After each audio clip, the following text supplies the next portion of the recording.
Conversar agora com a nutricionista Jéssica Macedo e também o psicólogo Ranieri Brito, como as suas emoções e sentimentos podem interferir na sua alimentação. Achei um relato tão interessante aqui no nosso WhatsApp, aliás, vários, viu? Uma telespectadora dizendo, estava acompanhando o nosso papo, dizendo, agora eu entendi. Eu apanhava muito para comer e agora isso interfere até na fase adulta, na vida adulta. É como Jéssica falou, na infância, as experiências que a gente teve aqui, infelizmente, uma experiência ruim, né? Trouxe consequências para a vida adulta. Então, ela deve comer mais pensando nisso também, né? A responsabilidade dos pais é grande nesse sentido também, né, Ranieri?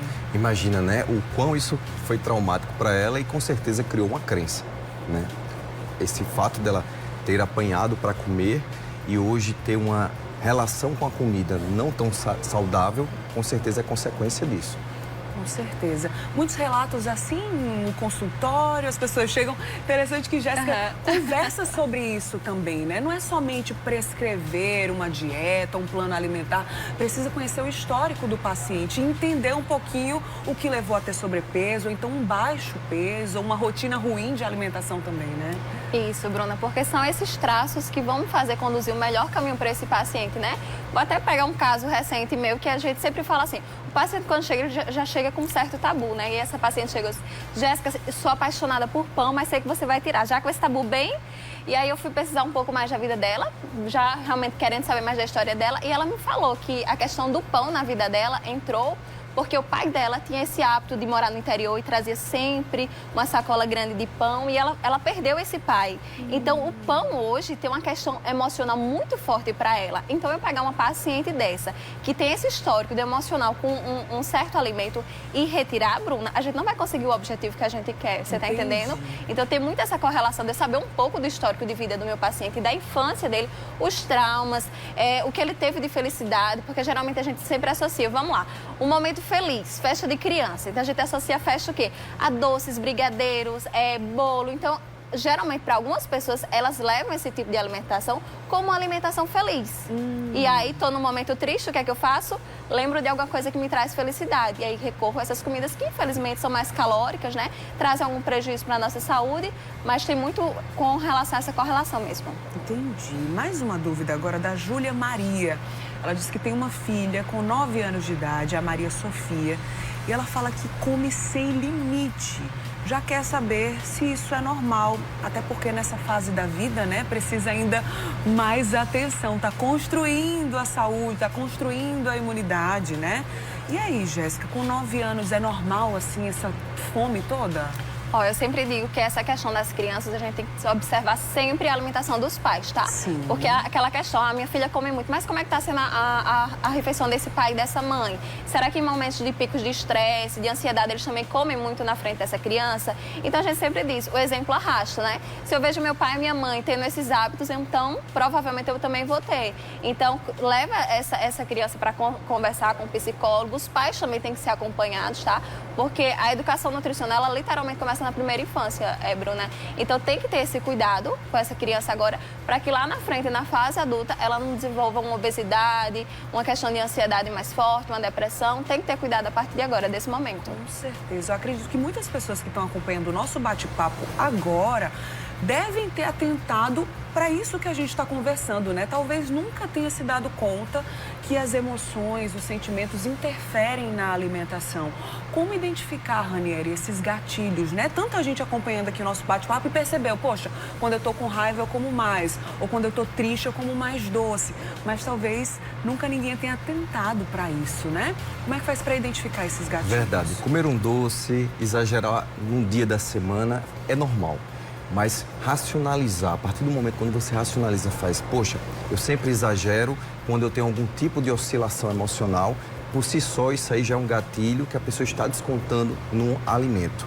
Então, não custa nada, né, buscar um auxílio de um profissional, seja de um nutricionista, para readequar essa dieta, essa alimentação diariamente, um psicólogo, um profissional da saúde mental, né, para investigar possíveis transtornos ou alguns traumas, ou que leva esse ato corriqueiro que a longo prazo, inevitavelmente, vai ser nocivo. É importante salientar, eu estava até refletindo sobre isso, um dos casos com maior reincidência é a cirurgia bariátrica. Infelizmente, a cada ano é maior a reincidência de pessoas que já fizeram a cirurgia e vão ter que fazer a cirurgia corretiva novamente, né? Ou, pelo menos, ganharam novamente o peso que perderam durante aquele procedimento.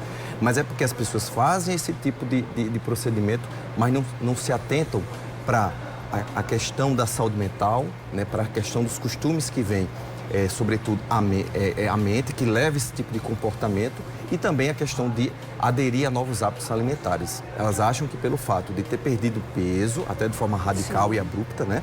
Elas vão ter uma vida que vão poder gerar um crédito de voltar a comer novamente como elas comiam. E isso, com certeza, é o que está gerando esse número alto de reincidência desse tipo de cirurgia, né? E que as pessoas têm que se atentar para a questão não só da saúde mental, de criar novos hábitos, como também de aderir a novas dietas, né? Porque isso aí é uma coisa que ele está em supervisão pro resto da vida. Sem dúvida. A gente começou o Papo de Quinta falando sobre a diferença entre fome física e a fome emocional. E quando é uma relação com um comportamento compulsivo mesmo, né? Já vira um distúrbio de fato. Quais são os sinais de alerta, Jéssica? Aí é a questão da gente já ver que já requer um tratamento, né? Então, a gente tem alguns transtornos alimentares, que é bom que todo mundo fique atento em casa, tá? Vamos lá, com relação à anorexia, à bulimia, tá? A questão da compulsão, que realmente você percebe que não é mais fome, você começa a comer e não para, não tem saciedade, até porque é o que a gente sempre fala. Tem que ter essa questão do tempo da comida, é muito importante, tá, Bruna? A gente sempre observa que aquelas pessoas que comem mais rápido, essa informação da comida muitas vezes não chega nem ao cérebro para informar que você já está saciado. Então começa um efeito, um ciclo que você come, não sacia de jeito nenhum. Fica atento em casa, tá? Se observa os adolescentes, aí se comem, correm logo para o banheiro, se tem esse distúrbio de imagem. Então, sempre pergunta a quem está em casa, o seu filho está passando por essa transição na primeira infância, como é que você se sente, como é que você se enquadra, em qual biotipo você se enquadra, para ver se realmente tem correlação como ele está se sentindo e como está o biotipo dele. É nessa fase que a gente começa a notar os transtornos alimentares e aí a gente já vai em busca de um tratamento. Sem dúvida. Teve um relato aqui de uma telespectadora, a Sueli, diz que gosta muito do programa, muito obrigada.